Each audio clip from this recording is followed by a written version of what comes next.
Okay, here I want to show you guys how to install a Maxxair fan. So the first step is to remove the old sealant, and honestly this is the most difficult part. So you can see here I already undo all the screws here. Basically what you do is you pry off the lap sealant, I think is here, and then you expose the screws and use the screwdriver. I use the impact driver to take off all the screws. It takes significantly much less effort. And then the second thing, as I am doing right now, is actually undo the what's that called? Butyl tape. Yes, the butyl tape under the flange here. So as I have heard, actually what is doing most of the water sealing is the butyl tape instead of the lap sealant on top. And you can see here the lap sealant is really badly cracked. But when I see the screws I have taken off here, they look decent actually, I'd say. It's not rusted on the screws. I'll show you guys how I am undoing the butyl tape here. So I put this putty knife under the flange here and then work way around. Apparently it has been stuck pretty good. I guess that's a good thing because I had a good seal here. Okay.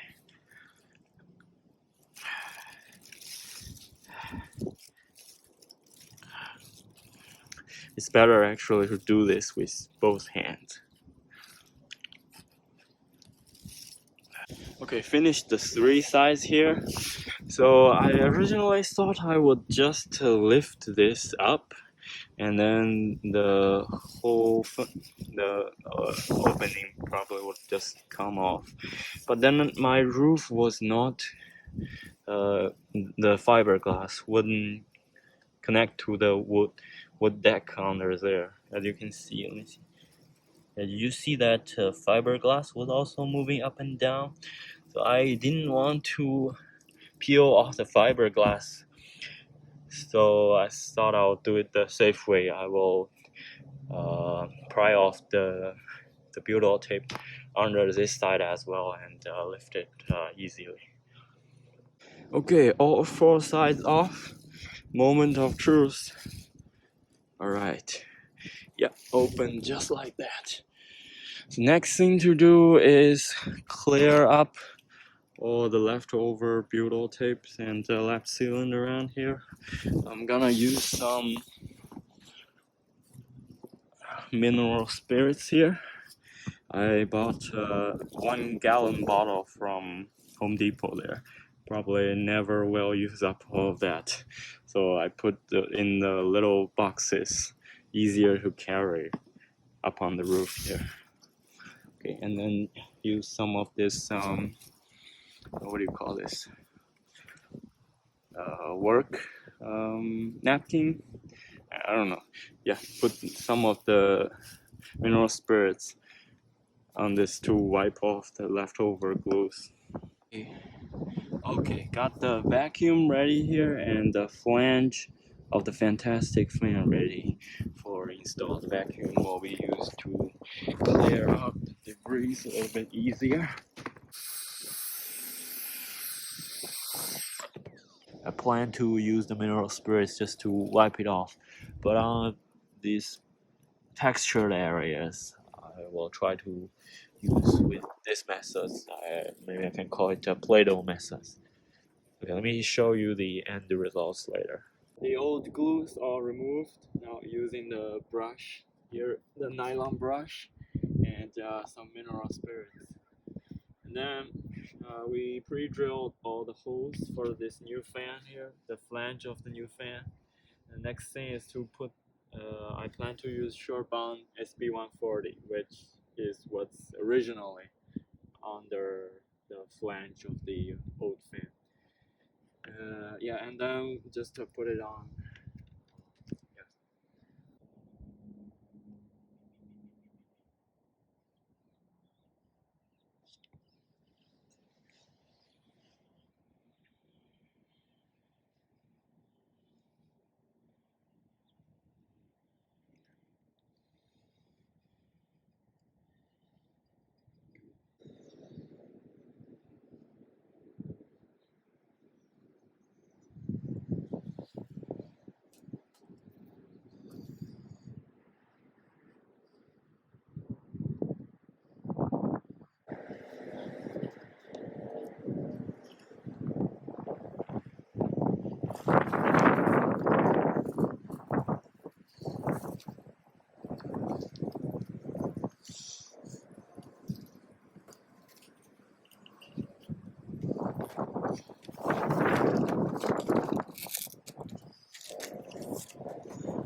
So now the short bond is oozing out. Actually, maybe put a little bit too much, but that should be fine. And then this is the die core. Use the die core to cover the screw head first, and then put a bead on the side.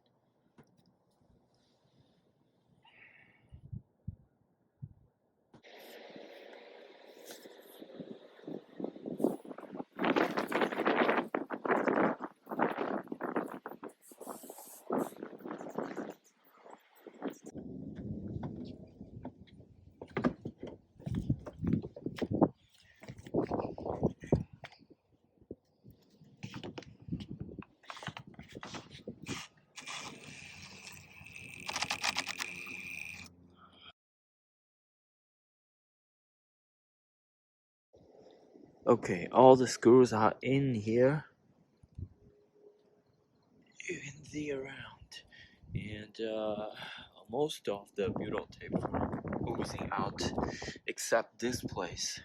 In retrospect, I probably would put a little bit more of that butyl tape all around, but I have the screws secured, and I know it's almost there. It definitely had quite a bit in there, but not enough to ooze out.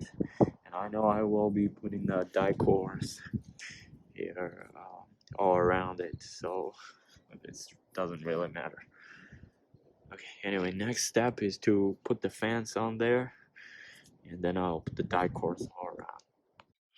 So this is time to install the inside piece here.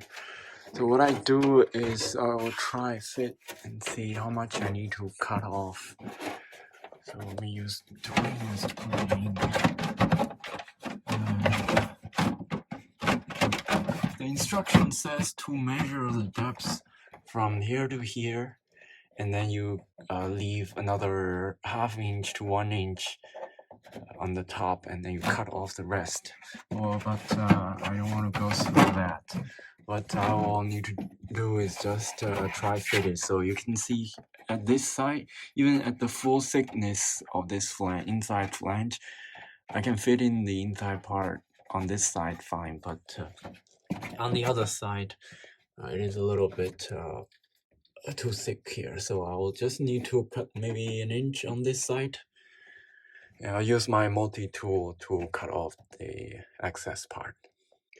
Okay, use the multi-tool to cut off the edges, and then use the utility knife to trim off a little imperfections. It's still not the best cut, but it will be tucked inside there, so should be fine, you won't see it.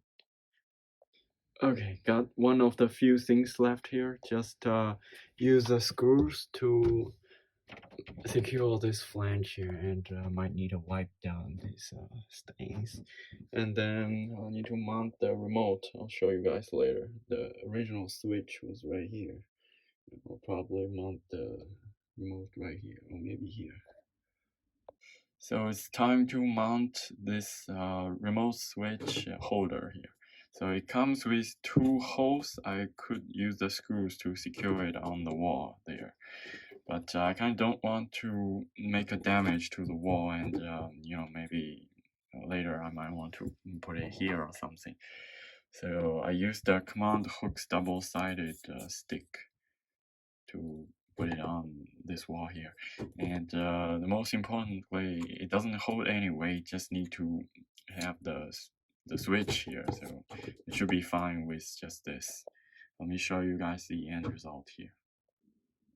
Well, I didn't want to make the screw holes here, but I have to do this because the command hook stick does not stick at all. There's some intrusions in the back of this holder, and the contact area between this holder and the sticker was only a very thin strip, and also around this screw hole here, so apparently there wasn't enough contact area, and it doesn't stick to the wall at all, so I have to use those screw holes. Anyway, it's down here, so you just put the remote here, and oh, we got the fans up there all cleaned up. It looks really good.